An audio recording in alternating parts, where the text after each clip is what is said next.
Angry star doctor Rajasekhar తెలుగులో నటించిన మొదటి చిత్రం వందే మాతరం.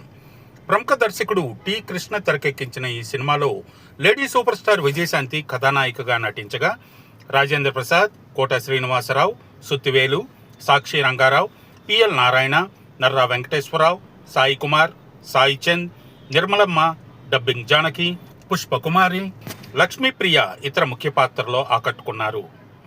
కృష్ణ చిత్ర పతాకంపై వై అనిల్ బాబు ఈ సినిమాని నిర్మించారు. చక్రవర్తి స్వరాలు సమకూర్చిన వందే మాతరం చిత్రం 1985 సెప్టెంబర్ 27న విడుదలై శతదినోత్సవం జరుపుకుంది. అఫీషియల్ పేపర్ యాడ్ ప్రకారం వందే మాతరం చిత్రం ఎక్కడెక్కడ అర్ధ శతదినోత్సవం జరుపుకుందో ఈ వీడియోలో చూద్దాం.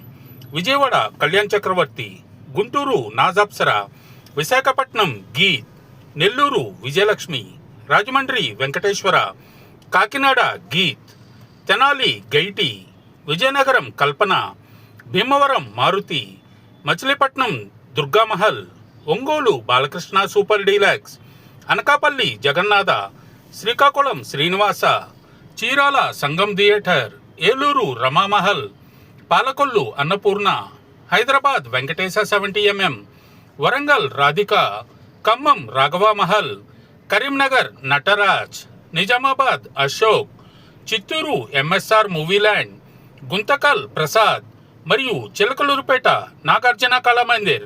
డియర్ వ్యూవర్స్, అప్పట్లో వందే మాతరం సినిమాని మీరు ఏ టాకీస్లో చూశారో కామెంట్ బాక్స్లో పోస్ట్ చేయండి.